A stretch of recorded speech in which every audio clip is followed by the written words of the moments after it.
Welcome to Health Talk. I'm Dr. Manny. We heard the shocking statistics about the misuse of opioids in this country, but there are other drugs you might be taking regularly that have very serious implications.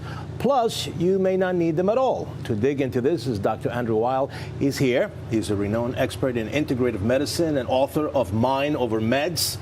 Know when drugs are necessary, when alternatives are better, and when to let your body heal on its own. Welcome, sir. Thank you. Always an honor. And a fantastic book, by the way. Everybody has to get this book. It's, he keeps writing better books every time. But let's be clear. You as an MD do believe that there are some, let's say prescription drugs that are valuable. Absolutely. Some drugs are life-saving. Medication is a valid way to treat disease, but it's only one way. There are other ways of managing, especially chronic disease, and my feeling is that medication should never be the standalone treatment long-term. Right. We tend to take a lot of drugs. We tend to take a lot of medications.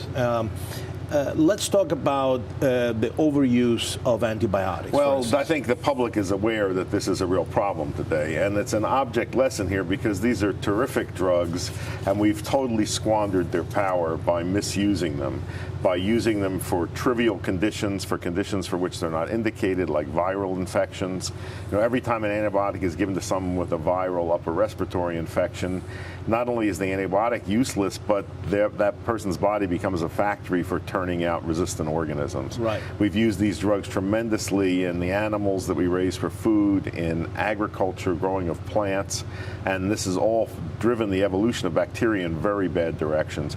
We may well not have antibiotics in the future. Let's talk about some natural, you mentioned that there are alternatives to the not using antibiotics, let's say for viral infections and things of these sorts. What kind of ideas can you give me in regards to? Well, first of all, there are methods that were in use before we had antibiotics. Right. There are methods of disinfection. For example, compounds like silver, which is a very effective germicide. I just hacked my head the other day, see, and I was panicking, and my wife says, no, I have some silver ointment. So very interesting. So that's an example of and it healed perfectly. Right. There also are natural products that increase immune resistance. Right. Things like the Chinese herb astragalus, Asian mushrooms. These are non-toxic, and many doctors are not trained in using them. Yeah. And I think that it should be part of medical school education. Absolutely. It should be definitely part of medical school education. There's an age group category that I get very concerned about is people over the age of 65. If I look in the medicine cabinet of elderly people, I often see a dozen or more different prescribed drugs, often prescribed by different physicians. Probably those doctors had no communication with each other. We know that if a person is on 5 or more medications, the chances of an adverse interaction between 2 different drugs is very great. Right.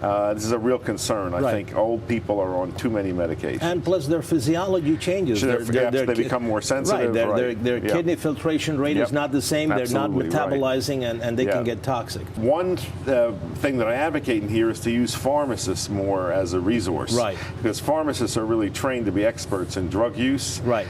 Doctors don't take advantage of them. Patients don't take advantage of them. Right. So in other words, if you want to have a frank conversation and a non-biased conversation about your medication or medication needs, the pharmacist is the person you want to go. Pharmacists are trained to provide a service called a medication therapy management review. Right. Often this is done for free or it's covered by Medicare, and they will go over all your medications, tell you which are necessary, which aren't, which may be interacting. They can't make changes.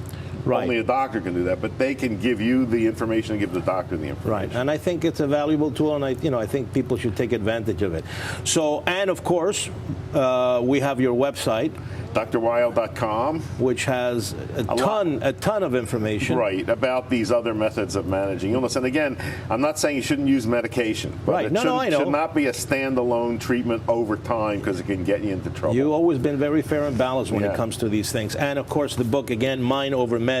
This is a fantastic book, and everybody should be reading it because it gives you valuable information how to get off some of these pills that we may not need. Thank you so much for joining us. Thank you, sir. Good to talk to you. Good to talk to you. And if you have any health questions, tweet me at Dr. Manny on Fox. Until next time, I'm Dr. Manny.